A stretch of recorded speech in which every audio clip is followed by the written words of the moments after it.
हरे कृष्णा। परम भगवान श्री हरि को प्रिय है वैशाख मास और इस मास में किया गया दान, जप, तप और उनकी कथा का श्रवण मनुष्य को अंतिम आध्यात्मिक उद्देश्य की प्राप्ति करवाता है। और इसीलिए इस पवित्र वैशाख मास में हम श्रवण कर रहे हैं भगवान श्री विष्णु की सुंदर कथाएं, जो कि वैशाख मास के महात्म्य से जुड़ी हुई हैं। तो चलिए हमारी इसी कथा श्रृंखला को आगे बढ़ाते हैं और सुनते हैं आज की कथा। आइए आज की कथा आरंभ करते हैं। श्रुतदेव जी ने कहा, जो मनुष्य अक्षय तृतीया को सूर्योदय काल में प्रातः स्नान करते हैं और भगवान विष्णु की पूजा करके कथा सुनते हैं, वे मोक्ष के भागी होते हैं। जो उस दिन श्री मधुसूदन की प्रसन्नता के लिए दान देते हैं, उनका वह पुण्य कर्म भगवान की आज्ञा से अक्षय हो जाता है। वैशाख मास की पवित्र तिथियों में शुक्ल पक्ष की द्वादशी समस्त पाप राशि का विनाश करने वाली है। शुक्ला द्वादशी को योग्य पात्र के लिए जो अन्न दिया जाता है, उसके एक एक दाने में कोटि कोटि ब्राह्मण भोजन का पुण्य होता है। शुक्ल पक्ष की एकादशी तिथि में जो भगवान विष्णु की प्रसन्नता के लिए जागरण करता है, वह जीवन उन्मुक्त हो जाता है। जो वैशाख की द्वादशी तिथि को तुलसी के कोमल दलों से भगवान विष्णु की पूजा करता है, वह संपूर्ण कुल का उद्धार करके वैकुंठ लोक का अधिपति बन जाता है। जो मनुष्य त्रयोदशी तिथि के दिन दूध, दही, शक्कर, घी और शुद्ध मधु, इन 5 द्रव्यों द्वारा भगवान विष्णु की प्रसन्नता हेतु उनकी पूजा करता है, जो पंचामृत से भक्ति पूर्वक श्री हरि को स्नान करवाता है, वह संपूर्ण कुल का उद्धार करके भगवान विष्णु के लोक में प्रतिष्ठित होता है। जो मनुष्य सायं काल में भगवान विष्णु की प्रसन्नता के लिए शरबत देता है, वो अपने पुराने पाप को शीघ्र ही मिटा देता है। वैशाख मास के शुक्ल पक्ष की द्वादशी तिथि पर जो भी मनुष्य जो कुछ भी पुण्य कार्य करते हैं, वो अक्षय फल देने वाले हो जाते हैं। इस विषय में एक सुंदर कथा आती है। प्राचीन काल में काश्मीर देश में देवव्रत नामक एक ब्राह्मण थे। उनके सुंदर रूप वाली एक कन्या थी, जो मालिनी के नाम से प्रसिद्ध थी। ब्राह्मण ने उस कन्या का विवाह सत्यशील नामक बुद्धिमान ब्राह्मण के साथ किया। मालिनी कुमार्ग पर चलने वाली पुंज चली होकर स्वच्छंदता पूर्वक इधर उधर रहने लगी। वह केवल आभूषण धारण करने के लिए पति का जीवन चाहती थी। वास्तव में उसकी हितैषिणी नहीं थी। उसके घर में कामकाज करने के बहाने उपपति रहा करता था। सभी जाति के मनुष्य जार के रूप में उसके यहाँ ठहरते थे। वो कभी पति की आज्ञा का पालन करने में तत्पर नहीं हुई थी और इसी दोष के कारण उसके सभी अंगों में कीड़े पड़ गए, जो काल, अंतक और यम की भांति उसकी हड्डियों को भी छेद डालते थे। उन कीड़ों से उसकी नाक, जिह्वा और कानों में उच्छेद हो गया। स्तन तथा अंगुलियां गल गई। उसमें पंगुता भी आ गई। इन सब क्लेशों से मृत्यु को प्राप्त होकर वह नर्क की यातनाएं भुगतने लगी। 1,50,000 वर्षों तक वह तांबे के भांडे में रखकर जलाई गई। 100 बार उसे कुत्ते की योनि में जन्म लेना पड़ा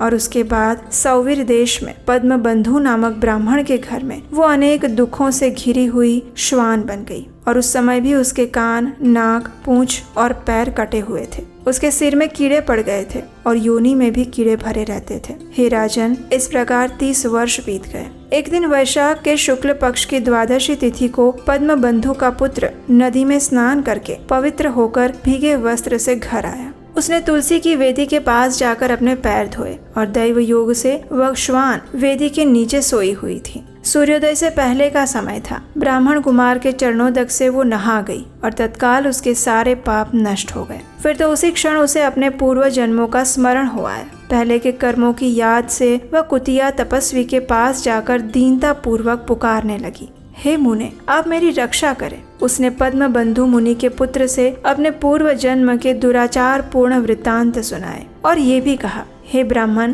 जो कोई भी दूसरी युवती पति के ऊपर वशीकरण का प्रयोग करती है, वह दुराचारिणी मेरी ही तरह तांबे के पात्र में पकाई जाती है। पति स्वामी है, पति गुरु है और पति उत्तम देवता है।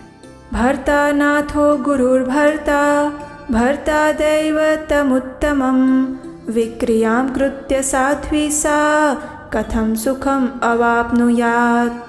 साध्वी स्त्री उस पति का अपराध करके कैसे सुख पा सकती है? वास्तव में पति का अपराध करने वाली स्त्री सैकड़ों बार तिर्यक योनि यानी पशु पक्षियों की योनि में और अरबों बार कीड़े की योनि में जन्म लेती है। इसलिए स्त्रियों को सदैव अपने पति की आज्ञा पालन करनी चाहिए। हे ब्राह्मण, आज मैं आपकी दृष्टि के सामने आई हूँ। अगर आप मेरा उद्धार नहीं करेंगे तो मुझे पुनः इसी यातनापूर्ण घृणित योनि का दर्शन करना पड़ेगा। इसलिए हे विप्रवर, मुझ पापचारिणी को वैशाख शुक्ल पक्ष में अपना पुण्य प्रदान करके उबार लीजिए। आपने जो पुण्य की वृद्धि करने वाली द्वादशी तिथि की है, उसमें स्नान, दान और अन्न भोजन कराने से जो पुण्य हुआ है, उससे मुझ दुराचारिणी का भी उद्धार हो जाएगा। हे महाभाग, मुझ दुखिया के प्रति दया कीजिए। आपके स्वामी जगदीश्वर जनार्दन दीनों के रक्षक हैं। हे दीनवत्सल, मैं आपके दरवाजे पर रहने वाली श्वान हूँ। मुझ दीना के प्रति दया कीजिए, मेरा उद्धार कीजिए। इस प्रकार उसका वचन सुनकर मुनि के पुत्र ने कहा, हे श्वान, सभी प्राणी अपने किए हुए कर्मों के ही सुख दुख रूप फल भोगते हैं। जैसे सांप को दिया हुआ शर्करा मिश्रित दूध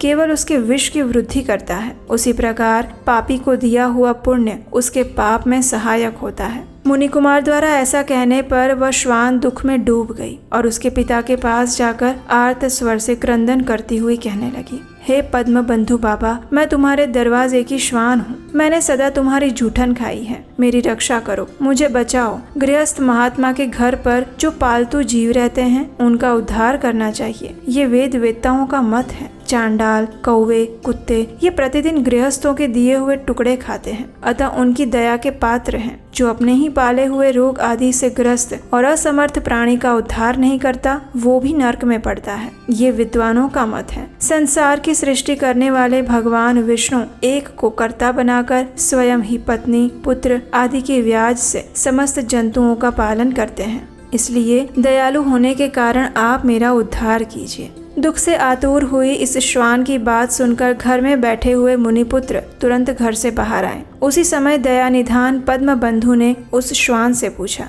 ये क्या वृत्तांत है? तब पुत्र ने सारा समाचार कह सुनाया। उसे सुनकर पद्म बंधु ने कहा, बेटा, तुमने इस श्वान से ऐसे वचन क्यों कहे? साधु पुरुषों के मुंह से ऐसी बात अच्छी नहीं लगती। हे वत्स, देखो तो सब लोग दूसरों का उपकार करने के लिए उद्यत रहते हैं। चंद्रमा, सूर्य, वायु, रात्रि, अग्नि, चंदन, वृक्ष और साधु पुरुष सदैव दूसरों की भलाई में लगे रहते हैं। दैत्यों को महाबली जानकर महर्षि दधीची ने देवताओं का उपकार करने के लिए दया पूर्वक उन्हें अपने शरीर की हड्डियां दे दी थी। हे महाभाग, पूर्व काल में राजा शिवी ने कबूतर के प्राण बचाने के लिए भूखे बाज को अपना शरीर का मांस दे दिया था। इसलिए विद्वान ब्राह्मण को दयालु होना चाहिए। क्या इंद्रदेव शुद्ध स्थान में ही वर्षा करते हैं? क्या वे अशुद्ध स्थान में जल नहीं बरसाते? क्या चंद्रमा चांडालों के घर में प्रकाश नहीं देते? इसलिए बार बार प्रार्थना करने वाली इस श्वान का मैं अपने पुण्यों से उद्धार करूंगा। इस प्रकार पुत्र की मान्यता का निराकरण करके परम बुद्धिमान पद्म बंधु ने संकल्प लिया,